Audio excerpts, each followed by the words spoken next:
Hello dear friends, in this video we are going to discuss some previous important ESIC questions.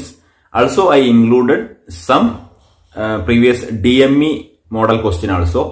So in this video you can use these questions for all type of nursing government examinations. എല്ലാ തരത്തിലുള്ള എക്സാമിനും useful ആയിട്ടുള്ള video ആണ്. Video നിങ്ങൾ അവസാനം വരെ കാണുക. And subscribe ചെയ്യാതെ നമ്മുടെ ചാനൽ കാണുന്നുള്ള ആരെങ്കിലും നമ്മുടെ സബ്സ്ക്രൈബ് ചെയ്ത് വെക്കുക. വീഡിയോ കൂട്ടുകാരിലേക്ക് ഷെയർ ചെയ്യുക. അപ്പൊ നമുക്ക് ഫസ്റ്റ് ക്വസ്റ്റ്യനിലേക്ക് കിടക്കാം. Celiac disease is an autoimmune disorder characterized by permanent intolerance to options lactose, gluten, fructose, caffeine. Celiac disease is an autoimmune disorder characterized by permanent intolerance to gluten. So gluten, when you are taking gluten content food, what will happen? Inner lining of the small intestine will be damaged. Inner lining means the inner part, that is finger-like projections are there. Inner small intestine. There is a finger-like projections. Our projections are damaged again, and that will cause the inflammation of the entire small intestine. But you should take the gluten-free diet. Gluten content ulla foodകളാണ് wheat, barley, rye തുടങ്ങിയവ. So the food contents include gluten are wheat, barley and rye. So avoid that food products and gluten-free diet. Main symptoms of celiac disease is diarrhea and bloating. Diarrhea, bloating, abdominal discomfort are the main symptoms. Main ആയിട്ട് diarrhea ആണ് ഉണ്ടാകുന്നത്. So we can move to the second question. Which is the most common cause of small intestine obstruction? Options: malignant tumors, trauma, adhesions from previous abdominal surgery, volvulus. Which is the most common cause of small intestine obstruction? Correct answer is adhesions from the previous abdominal surgeries. Adhesions from the previous abdominal surgery. Adhesion means banding of tissues and organs. That means your tissues and organs will be stick together after surgery. അതിങ്ങനെ ഒട്ടിപ്പിടിച്ചിരിക്കുന്ന അവസ്ഥയാണ് tissues തമ്മിൽ inside the small intestine especially, അല്ലെങ്കിൽ ഏതെങ്കിലും organ തമ്മിലുള്ള ഒട്ടിപ്പിടിച്ചിരിക്കും means it will stick together പടത്തിൽ കാണുന്ന പോലെ. So that is adhesions. That will be more complicated after surgery. Next question. Budd Chiari syndrome is a disease related to which organ? Options: brain, liver, lungs, bone. Budd Chiari syndrome is a disease related to which organ? Correct answer is liver. It will affect the liver. It will affect the veins, venules inside the liver. After blood clots, there will be obstructions. Obstruction ഉണ്ടാകുന്ന ഒരു അവസ്ഥയാണ് നമ്മുടെ വെയിൻസിലൊക്കെ obstruction ഉണ്ടാകുന്ന അവസ്ഥയാണ് because of blood clots. That is Budd Chiari syndrome ലിവറിലാണ് ഉണ്ടാകുന്നത്. So we can move to the next question. A client has fractured mandible that is immobilized with wires. For which postoperative problems should the nurse monitor? Options: infection, vomiting, cough, bronchospasm. Correct answer is vomiting. So once the mandible is repaired, we cannot move the mandible. After vomiting, there will be chance of aspiration. Vomitus will be aspirated. So, there will be chance of pneumonia and lung infections.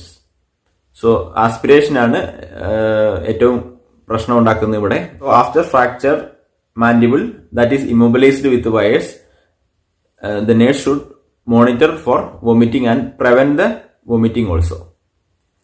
Next question. Which is the first intervention that should be recommended to a pregnant woman complaining of hemorrhoid pain?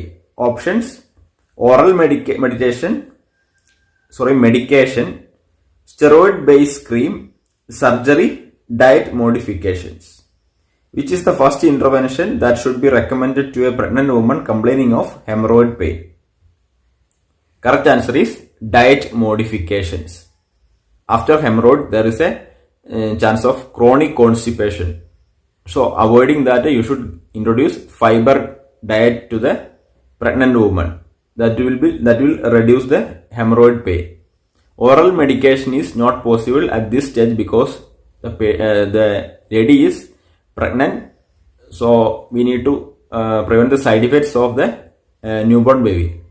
So the first priority is to provide diet modifications.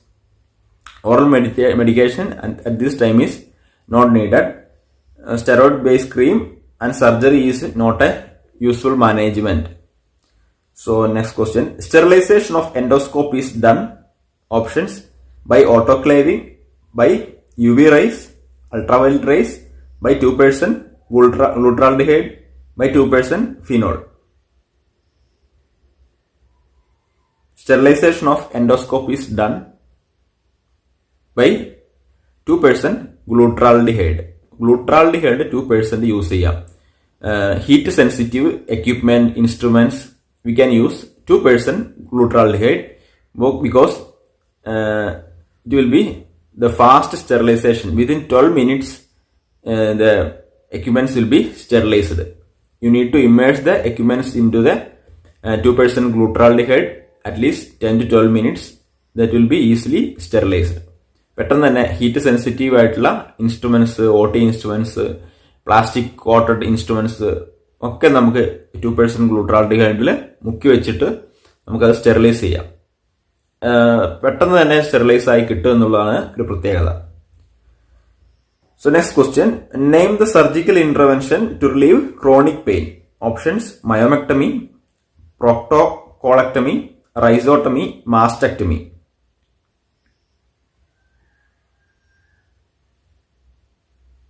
Here the correct answer is rhizotomy. In rhizotomy, we cut the nerve roots that carry pain signals to the brain. Nerve roots cut ചെയ്യുകയാണ് ചെയ്യുന്നത്. Pain signals ബ്രെയിനിലേക്ക് carry ചെയ്യുന്ന nerve roots cut ചെയ്യുകയാണ് ചെയ്യുന്നത്. അപ്പോൾ pain കുറയ്ക്കാൻ സഹായിക്കും. That is rhizotomy. Then myomectomy. Myomectomy means removing fibroids from the uterus. Myomectomy means removing fibroids from the uterus. And proctocolectomy, that means removing the colon and rectum. Proctocolectomy means removing colon and rectum. Mastectomy means removing the breast tissue. Mastectomy, removing the breast tissue. Next question, the drug of choice for ADHD, attention deficit hyperactive disorder, is options: ciprofloxacin, varenicline, dextroamphetamine, clonazepam.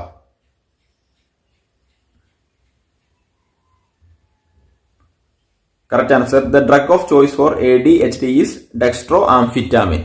Dextroamphetamine is used to prevent or control ADHD.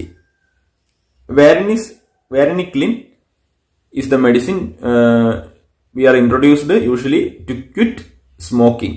Smoking സെഷേഷന് വേണ്ടി നമ്മൾ കൊടുക്കുന്ന മെഡിസിനാണ് വേരനിക്ലിൻ. അതായത് nicotine addiction ആയിട്ടുള്ള ആളുകൾക്ക് കൊടുക്കുന്നതാണ് വേരനിക്ലിൻ എന്നുള്ള medicine, മറക്കരുത്. Ciprofloxacin is an antibiotic usually to treat lung infections. Clonazepam, anti-anxiety agent used in panic attacks. Then what is dextroamphetamine? Belongs to a class of drugs known as stimulants. Stimulants വിഭാഗത്തിൽ പെടുന്നതാണ് dextroamphetamine. It can help increase your ability to pay attention, stay focused on an activity, and control behavior problems. It may also help you to organize your tasks and improve listening skills. So now you understood why the dextroamphetamine is giving to the ADHD babies. That will increase your attention. Next question, World Obesity Day theme 2021 is. Maybe these questions you can expect in coming examination. World Obesity Day theme 2021 is everybody needs everybody. Everybody needs everybody. That is the World Obesity Day theme. എന്നാണ് world obesity day. March 4 is considered as world obesity day. Next question. A very rare, incurable, fatal neurodegenerative disorder that was formerly common among the people of Papua New Guinea is options: Kaisanur forest disease, Lyme disease, Kuru disease, leprosy. This is a very uncommon disorder found in Papua New Guinea only. That is Kuru disease. Kuru disease is found in particular place only. It's a very rare disease.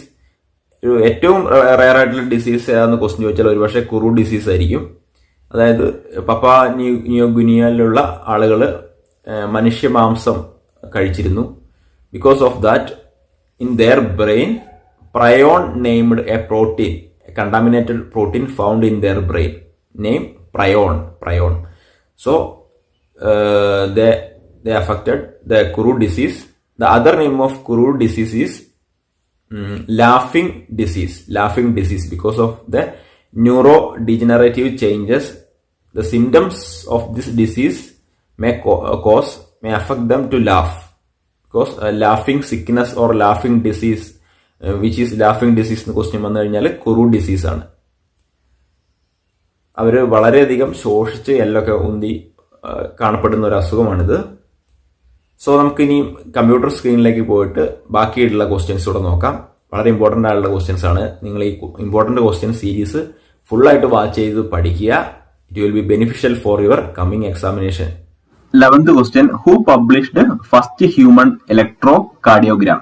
Options: William Einthoven, Augustus D. Waller, William Harvey, Luigi Galvani.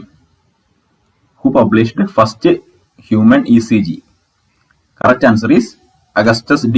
Waller. Augustus D. Waller published first human electrocardiogram.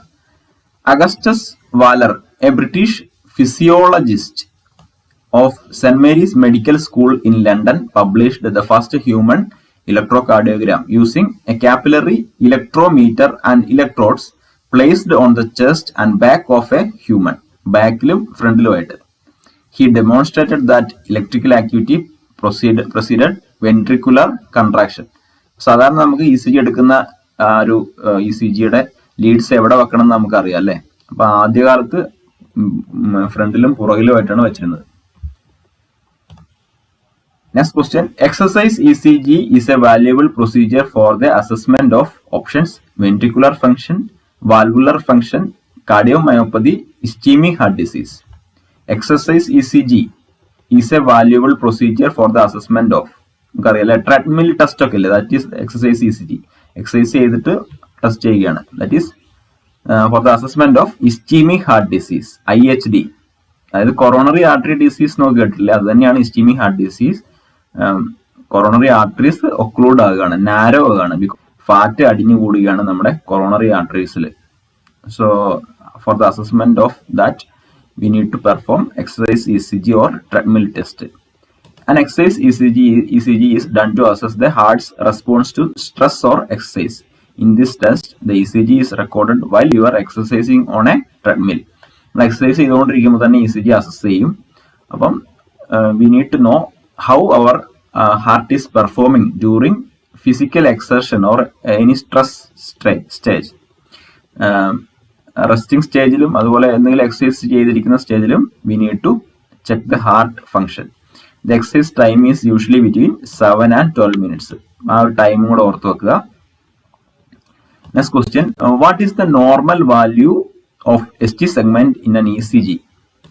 Options: 0.1 to 0.2 second, 0.09 to 0.11 second, 0.05 to 0.15 second, 0.35 to 0.44 second. What is the normal value of ST segment in an ECG? പഠിച്ചിരിക്കുക. Correct answer 0.05 to 0.15 second ആണ്. So that is the normal value of ST segment. Sometimes the ഓപ്ഷനിൽ 0.08 എന്നായിരിക്കും, അങ്ങനെയാണെങ്കിൽ അത് തന്നെയാണ്. അപ്പൊ അത് അതിനിടയ്ക്കുള്ള ഒരു നോക്കണം. 0.05 to 0.15 സെക്കൻഡ് ആണ്. മില്ലി സെക്കൻഡ് ചോദിച്ചു കഴിഞ്ഞാൽ ഏകദേശം 80 to 150 അല്ലെങ്കിൽ 180 മില്ലി സെക്കൻഡ്സിൽ ഉള്ളി വരും. 80 to 150 മില്ലി സെക്കൻഡിന് ഉള്ളിൽ വരുന്നതാണ്, അല്ലെങ്കിൽ 0.05 to 0.15 സെക്കൻഡ് ആണ്. That is A normal value of S T segment, അല്ലെങ്കിൽ 0.08 സെക്കൻഡ് എന്ന ഓപ്ഷനിൽ കാണാറുണ്ട്.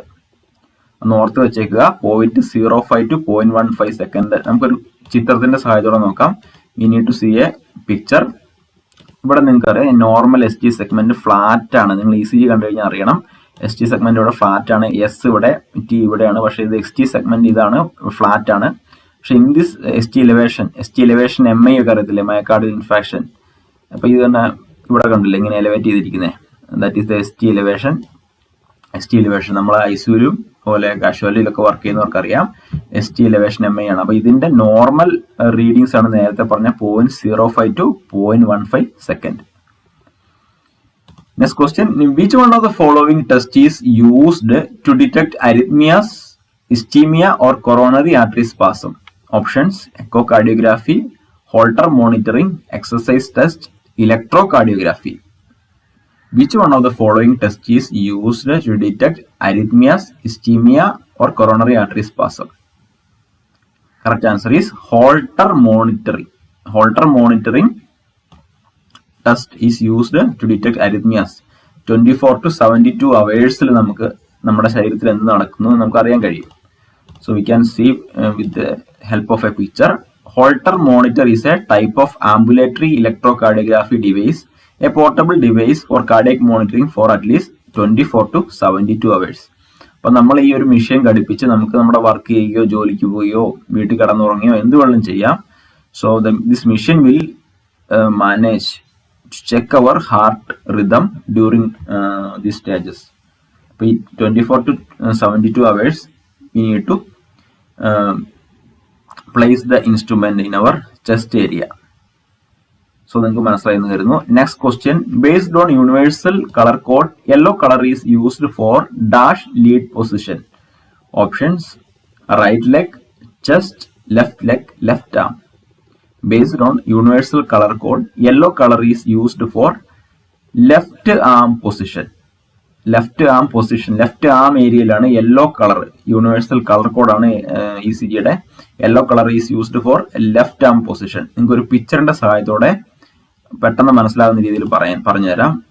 ഇവിടെ റൈറ്റ് ഹാൻഡിന് റെഡ് ആണ്, ലെഫ്റ്റ് ഹാൻഡിന് യെല്ലോ ആണ്, ലെഫ്റ്റ് ലെഗിന് ഗ്രീൻ ആണ്, റൈറ്റ് ലെഗിന് ബ്ലാക്ക് ആണ്. അപ്പൊ ഇത് ഇതൊരു ക്ലോക്ക് വൈസിൽ ഇങ്ങനെ ഓർത്താൽ മതി. ക്ലോക്ക് വൈസ് ആണ്, ഇങ്ങനെ പോകുന്ന ക്ലോക്ക് വൈസ് ആണ്.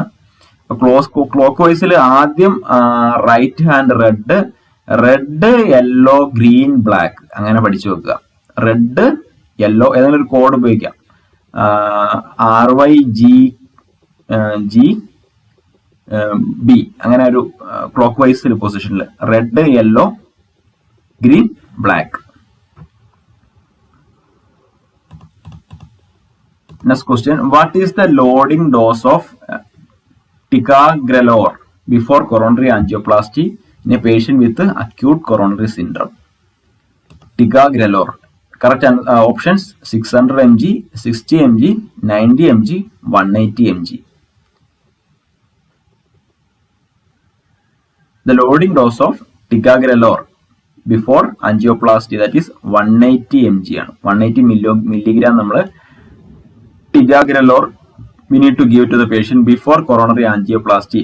It is a blood thinner medication because coronary angioplasty നമ്മൾ എന്ത് ചെയ്യുന്നത്, നമ്മൾ സ്റ്റെന്റ് ഇടുകയാണ്. We need to place a stent inside our coronary arteries to remove the blood clots. അല്ലെങ്കിൽ എന്തെങ്കിലും ഫാറ്റി സബ്സ്റ്റൻസ് അടിഞ്ഞു കൂടുന്നതാണ്. ആ ഒരു അടിഞ്ഞു കൂടുന്ന അവസ്ഥയെ നമ്മൾ മാറ്റാൻ വേണ്ടിയാണ് ആൻജിയോപ്ലാസ്റ്റി ചെയ്യുന്നത്. അപ്പൊ ticagrelor medicine before the procedure we need to give to the patient, that will help to reduce the clot.